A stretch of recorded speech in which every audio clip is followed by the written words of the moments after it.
Hi, everyone. So, this is Megan Young, therapist, wellness, and life coach.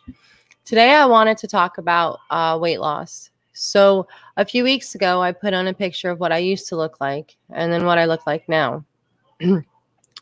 Back then, I weighed over 220 pounds, and I was only in my early 20s. I had put it on all during college. So, why did I show that? When it comes to our weight and our health, they go hand in hand. When it comes to our weight,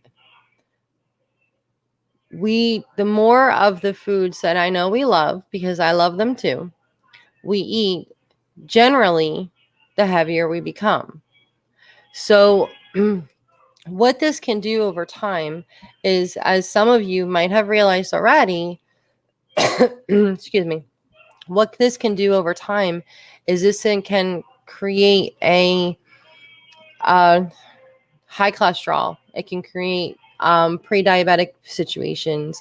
It can create a lot of other health issues. It can create chronic pain problems, which is something I deal with my clients all the time.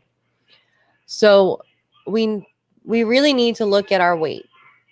Now, I am not a doctor, so I'm not going to sit there and tell you should weigh this much, you should weigh this much. That's something, you need to talk to the doctor. Age, height, that all goes into it. But if you're feeling tired a lot of the time, and you're feeling lethargic, and you're feeling and you're just miserable, one of the things you can do to help yourself is start eating different and losing weight. Because think about it this way. I have a 40-pound daughter. Okay. Now imagine I was 40 pounds heavier. I'm carrying around an extra 40 pounds. That's going to be a lot for my body, right? That's going to be a lot of work for my heart, and a lot of work for my lungs, and a lot of work for my body. When I carry my daughter, I joke with her now. I tell her that she needs to start carrying me around. But when I carry her, I imagine, what if I was 40 pounds heavier? What if I had an extra 40 pounds of fat on me that just did nothing except for sit there and be heavy for me? That puts a lot of extra work on on your heart, on your lungs, on your whole body. So that can lead to exhaustion, and that can lead to that lethargic, icky feeling that you get. So if you are feeling that, one of the best things you can start doing is start eating healthier and getting out and pushing yourself to exercise and start losing some weight. Okay, so I have some studies in front of me. One particular one I wanted to share with you guys. In 2003, the Journal of the American Medical Association featured a study finding that obesity appears to lessen life expectancy, especially among young adults. So when I was 21, I weighed 220 pounds, about. So in this study, it showed an obese 20-year-old white male at 5'10", 178 centimeters, and weighing 288 pounds was estimated to lose 13 years of his life as a result of obesity. 13 years if he didn't get that under control. I was 220 pounds, 60 pounds, 68 pounds less, but I was also 2 inches less and than the 5'10". So if I stayed at that weight at that time, I would have had 13 years less to spend with my daughter. 13 years less to even have the chance of getting pregnant. Think about that. That is huge. So if you're having a hard time with motivation, to me, right there, that's a motivator. Okay? It is now all well researched that a Western diet that leads to obesity may actually act to stimulate growth of cancer cells, So this is something that's been researched. It is never too late to improve your health. So I don't care what age you are. I don't care if you're 20. I don't care if you're my age, which is 42. I constantly fight with it because I do love those foods, and I cook old school way. I cook with butter. I cook all from scratch, and I love to cook. So I constantly fight this, but I add in the exercise and I add in other, whatever I can. I have vegetables with every dinner. I make sure that there's always healthy snacks in the house for my daughter, for me, for my fiance. So it's very, very important to know, one, that if you're considered overweight or obese or morbidly obese, you want to make sure, you find that out. You can talk to your doctor. Another way to find out your BMI is to divide your weight in by your height. If the result is greater than 25, your health may be improved by weight loss. So if you take your weight and divide it by your height, if you are more than 25, then you could definitely work on your weight. Okay. So why is this so important? Heart attacks, even among women, which years ago when I was younger, they said heart attacks was women barely ever had them. Now it's becoming huge for women.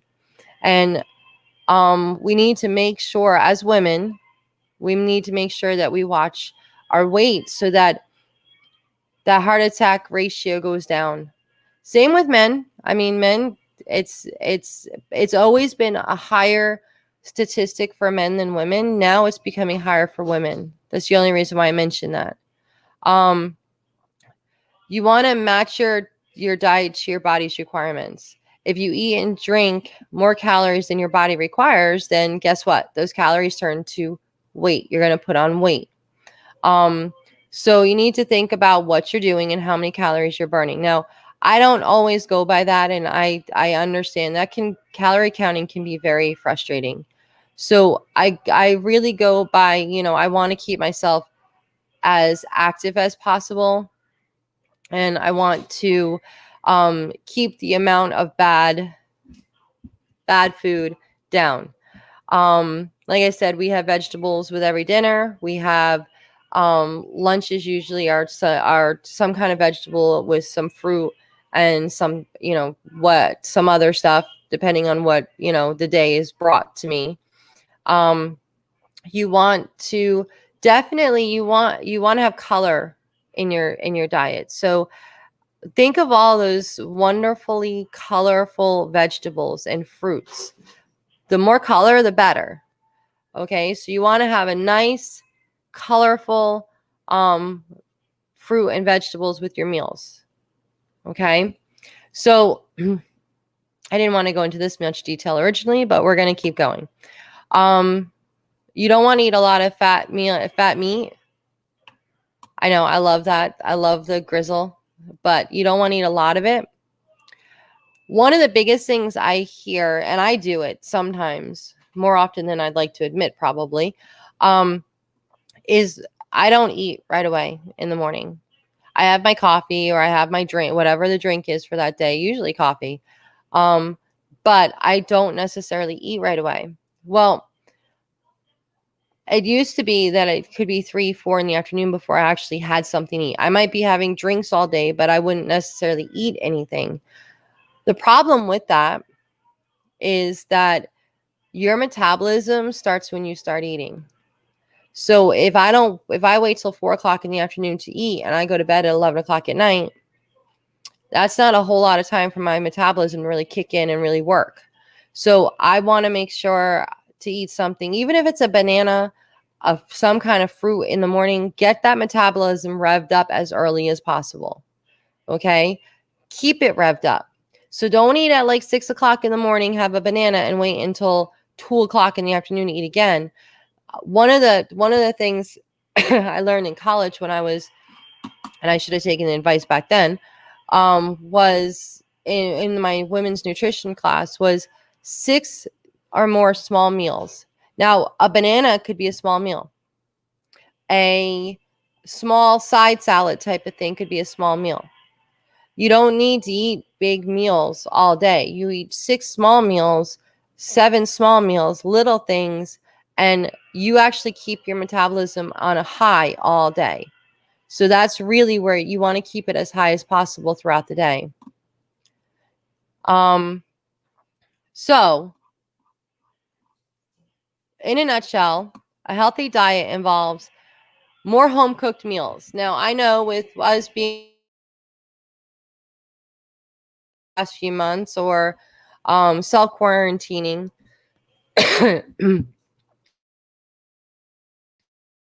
or his job lets you work from home, we are doing more home cooked meals. Before that, we were not.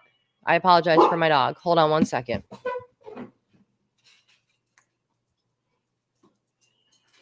Go.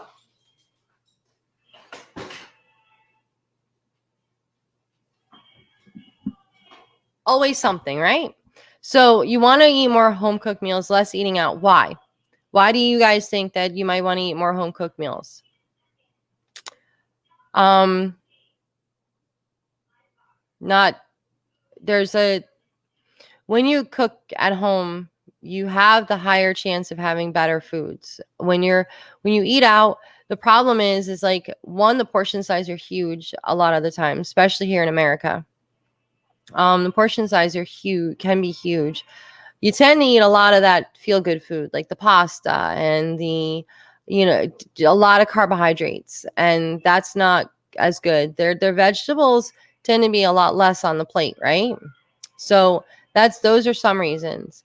You want to eat more fresh fruit as snacks. When I was pregnant, fresh fruit and vegetables were huge with me. Like I made on Sunday night, I made a huge fruit salad to last for the week. And each day I put, little containers of fruit salad, vegetables, some cheese and crackers and things like that. Like I ate throughout the whole day, and a lot of it was fruit and vegetables. My daughter loves fruit and vegetables over anything else.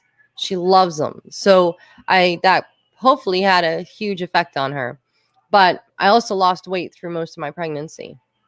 You want more fresh vegetables as snacks or with meals, more beans as sides or in stews, more dense, chewy bread, less refined white breads and snacks. So you don't want to eat. I know we love some of those really great rolls and stuff that some of them are great, but they're white bread and stuff. They're not as good for you. More fish and skinless chicken or turkey, less red meat. I have to be very careful with that because of my iron levels are extremely high. So red meat, the chicken is served a lot in my house. I've learned many, many different ways of serving chicken, and it's definitely a huge in my house. I don't serve as much red meat. I do serve red meat, but not as much. Smaller servings. You want to do smaller servings of like the meat and larger servings of the vegetables. Eating low-fat dairy foods. Some people, you might find that dairy, especially if you have chronic pain problems, you might find that dairy is not a good idea at all, unless it's maybe the almond milk and other things. But a lot of dairy has inflammation, can cause inflammation in you and people, so it might create more problems with your chronic pain. You don't want to add as much fat in the form of that wonderful butter, the mayo, the sour cream. Those are great. I love them all, but you want to keep them down. You don't want to don't want to put as much on them. I use a lot of seasoning in my cooking. So by the time it gets to the plate, you don't need to add a whole lot to it. And it's all, fresh seasonings and some dried seasonings, but a lot of seasonings in my cooking. That way you don't have to add anything to it to make it better. You want to stockpile a lot of healthy snacks for yourself, because especially now that we're home, I find myself eating so much more when I'm home than when than when I'm not, especially with my daughter, because she does a lot of the she's a grazer, so she eats a lot throughout the day, and they're little amounts, but they're a lot throughout the day. So I find myself eating more. So I try to keep more of those healthy snacks, fruits and vegetables. I do have chips. I'm not going to lie. I do have some cookies.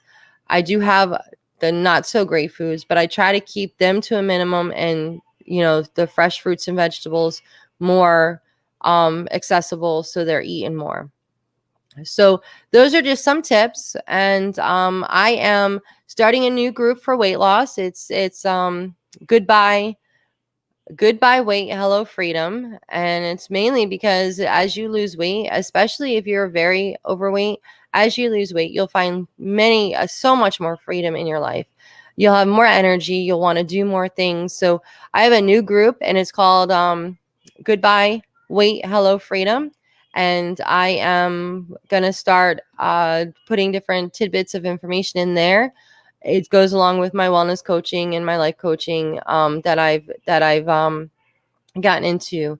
And so I would love to have you guys say yes below in the comments. Say yes, and I will add you to my group, and that would be wonderful. And then you guys can ask specific questions for you. This is a group for you guys to kind of like ask specifically for what's going on with you. And I hope to see you guys in there, and I hope to see you soon. Bye.